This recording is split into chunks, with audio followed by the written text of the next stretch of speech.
un adolescent se réveille un matin avec l'idée de quitter sa petite ville du Québec. Son objectif, traverser l'Amérique du Nord au sud, en direction de la Terre de Feu, à la pointe sud de l'Argentine. Une aventure de 17 000 km qu'il va filmer. En novembre 2011, j'ai commencé un long voyage entre le Canada et l'Argentine.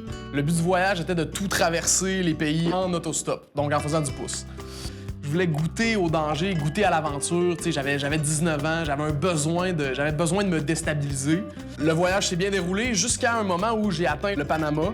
Parce qu'au Panama, l'autoroute panaméricaine s'arrête. Donc, c'est la seule et unique coupure dans le continent. À partir de là, on devait voyager autrement. On passait de l'Amérique centrale à l'Amérique du Sud. On pouvait plus le faire en autostop. Il fallait le faire soit en bateau, soit en avion. Gabriel utilise son appareil photo pour enregistrer un journal vidéo. Là, mon setup pour Panama City et Colón, c'est de me trouver bien sûr une ride de bateau pour m'en aller en Amérique du Sud.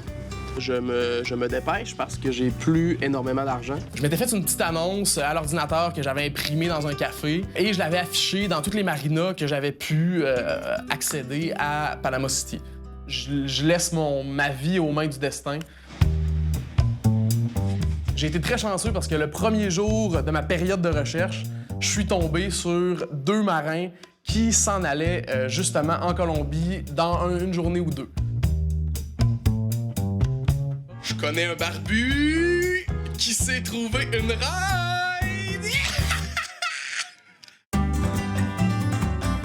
Pour traverser ce canal-là, le canal de Panama fournit des capitaines expérimentés qui, eux, embarquent à bord du voilier et qui guident le voilier à travers le canal, à travers la montée des écluses particulièrement, entouré d'autres gros bateaux qui, eux aussi, traversent le canal. Donc, les portes s'ouvrent à nous. Nous voilà dans les Caraïbes. Là, je sentais que l'aventure commençait pour vrai. On allait laisser les capitaines du canal par là et on était désormais les 3 membres de l'équipage, Aaron, Mathieu et moi. Un léger problème n'a pas été pris en compte. C'est la saison des ouragans dans les Caraïbes et le capitaine s'apprête à effectuer sa première traversée. Pour le moment, la situation était sous contrôle. C'était Mathieu, notre capitaine. Moi et Aaron, on écoutait ses ordres puis tout se passait bien. Avant de partir, il fallait faire le plein d'essence du bateau. En voulant entrer dans le petit port de la station d'essence, la quille touche le fond et on peut pas se rendre à la pompe.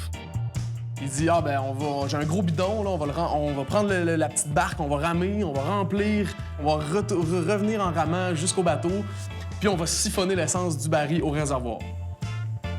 Bon.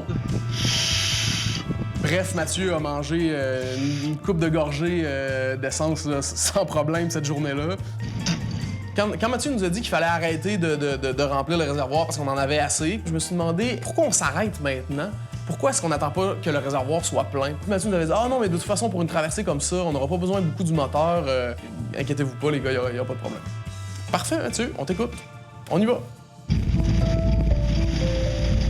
Les marées sont contre nous, les vagues sont contre nous la majorité du temps et les vents aussi ne nous facilitent pas la tâche. Donc on est obligé de zigzaguer pour atteindre notre destination en utilisant le vent ou d'utiliser énormément le moteur pour avancer en ligne droite. Puis j'avais un mal de mer constant. Le deuxième jour, les vents étaient très forts. Et moi, j'étais à l'intérieur du bateau quand j'ai entendu le capitaine crier, lancer des jurons. Je vois une des voiles se mettre à battre. Puis je me rends compte qu'elle se met pas à battre pour rien, c'est qu'elle s'est décrochée dans le haut. Les 3 marins n'ont pas d'autre choix que de descendre le foc endommagé et de poursuivre leur long voyage en utilisant seulement la voile principale. Là, Mathieu a déjà commencé un peu à s'inquiéter, à se dire « Ouais, on utilise beaucoup le moteur, on vient de perdre une voile, c'est pas idéal. »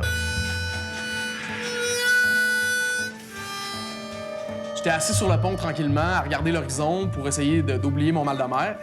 Puis j'entendais le petit squeak, squeak, squeak, squeak. Et le capitaine s'approche, regarde la situation. Là, Mathieu court sur le pont, on va voir ça. En panique, crie nos noms. Gabriel, Aaron, venez m'aider, là, là. Il faut qu'on retende le câble. C'est super dangereux. Faut pas que le mât bouge. Puis pendant qu'on est en train de réparer, Aaron demande à Mathieu, sur une échelle de 1 à 10, c'est à quel point c'est dangereux? Mathieu nous répond 9.5. S'il y a une bonne bourrasse devant, le bateau va se casser en deux. Si ce bateau-là se casse, t'as aucune idée quoi faire, t'as aucune idée de comment survivre en haute mer, en flottant sur quoi que ce soit. Après 2 jours de navigation à vitesse réduite, le capitaine novice fait une découverte inattendue. Soudainement, Mathieu s'exclame, rit, crie nos noms. Il avait levé un matelas à l'intérieur du bateau et avait découvert que sous un lit se cachait une voile de rechange pour la voile qu'on avait perdue. Il venait de la découvrir. Là, mon questionnement par rapport à ses compétences avance de plus en plus. Je me dis, OK, à quel point ce capitaine-là connaît son bateau, tu sais? Alors que Gabriel commence sérieusement à douter des compétences du capitaine, ce qui va se passer va confirmer ses craintes. Durant la 4e nuit, je pense, je vais me coucher dans ma cabine. Mon sommeil était bercé par le son du moteur. Puis soudainement, en plein milieu de la nuit, ça me réveille parce que le bruit s'arrête soudainement. Le moteur a arrêté de fonctionner parce qu'on est en panne d'essence, donc on n'a plus d'essence. Donc là, on est obligé de naviguer seulement avec la voile. Bien sûr, c'est vraiment pas la saison en ce moment. Un autre problème causé par le moteur non fonctionnel, c'est la pompe à eau, en fait, qui est branchée sur le système du moteur, qui arrête de fonctionner elle aussi. Donc, plus d'eau courante qui circule dans le bateau. On avait quand même de l'eau potable à boire dans des bouteilles, dans des réservoirs, mais on pouvait plus se doucher, plus se laver, puis on pouvait plus faire la vaisselle non plus avec de l'eau du robinet. Ça nous a obligés d'improviser un peu. Donc, il pleut, et les gars se douchent sous la pluie. Gabriel tente de forcer l'équipage à baisser la seule voile qu'il leur reste. Sans elle et sans carburant, ils vont couler. En s'approchant de la côte, on aperçoit un petit port au loin, donc on est « Ah bon, excellent, un petit port, c'est définitif qu'ils vont pouvoir nous ravitailler en essence. » Plus on se rapprochait, plus on se rendait compte que ce petit port n'était pas un petit port, mais bien un énorme port. En fait, c'était le plus gros port de charbon de l'Amérique latine. Une fois arrivé au port, j'ai vécu l'expérience la plus terrifiante de mon voyage. On s'approche de plus en plus, on s'accoste de peine et de misère au pied d'un énorme mur d'une vingtaine, trentaine de mètres. C'est une folie furieuse. Finalement, on s'est emmené dans un port inconnu où il y a juste des gros bateaux qui vont. On s'est accosté à une place vraiment merdique pour les bateaux énormes. C'est calissement dangereux. On retient le bateau de nos propres muscles pour pas qu'il frappe la paroi. C'est n'importe quoi. Matt, le capitaine du bateau, s'est grimpé sur le quai et est allé chercher quelqu'un qui va nous donner ou nous vendre du diesel. C'est crissement dangereux. On retient le bateau avec nos dos et nos bras. C'est n'importe quoi, man. Après 1h30, les employés du port veulent pas nous donner d'essence. Mathieu redescend sur le bateau, il est pas capable de communiquer avec eux, ça fonctionne pas.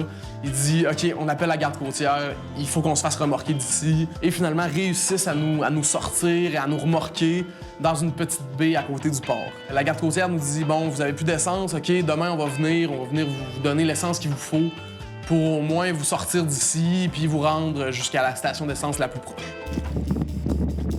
Le lendemain matin, la garde côtière arrive. Certains d'entre eux étaient cagoulés, ils avaient un chien pisteur à bord. Ils aimeraient bien regarder un peu qu'est-ce qu'il y a dans notre bateau parce qu'on avait effectivement l'air d'une gang de marins sans aucune expérience qui se ramassent au milieu des Caraïbes. On avait l'air de des clowns. Ils ont fouillé tout le bateau, ils ont tout viré de bord. Le chien a fait le tour du bateau. Donc, nos chers amis de la garde côtière sont en train de faire l'inspection. Puis, pendant l'inspection, on a trouvé un coffre-fort dans le bateau. Puis l'affaire, c'est que Matt ne connaît pas la combinaison, bien sûr moi non plus, et nos amis de la garde côtière veulent qu'on ouvre le coffre-fort, donc j'ai aucune idée comment on va faire ça. Puis finalement, bon, en discutant avec Mathieu, il se rendait compte que, bon, il était pas dangereux, que c'était sûr qu'on transportait ni de drogue, ni d'armes, qu'on était juste des pauvres marins sans trop d'expérience. Donc encore une fois, on va faire un transfert d'essence avec le gaz de la garde côtière. Nos chers amis de la garde côtière qui sont là pour nous aider. Le bateau est plein d'essence. On se dirige, ligne droite, direction Aruba. Là, en voyant l'île d'Aruba arriver, j'étais comme bon, enfin, on va descendre de ce bateau-là, s'en trouver un autre et s'en aller vers le continent pour de bon. Je voulais que ça se termine, je voulais mettre les pieds sur terre, arrêter d'avoir le mal de mer, puis continuer mon aventure en autostop. Donc, on arrive sur l'île d'Aruba de peine et de misère, on s'en va au bureau de l'immigration et on me met au courant des lois en vigueur à Aruba par rapport au changement d'équipage. Et voilà, de retour sur le bateau. On commence vraiment à penser que ce bateau-là a une malédiction. Et rendu au bureau de l'immigration, on s'est fait dire « Non, non, non, les gars, désolé, vous ne pouvez pas quitter le bateau sans avoir une preuve de départ du pays. Et la loi, vous devez avoir billet d'avion ou repartir avec le même bateau sur lequel vous êtes arrivé. » Mathieu nous dit « Bon, écoutez les gars, étant donné que vous êtes pognés ici, je vais vous amener à une autre île qui est juste un peu plus loin, qui est Curaçao. » Et là, à Curaçao, on avait entendu dire que les lois étaient différentes puis qu'on allait pouvoir changer d'équipage là sans problème. Une fois arrivé à Curaçao, les choses se placent, tout est en notre faveur. On n'a aucun problème à l'immigration.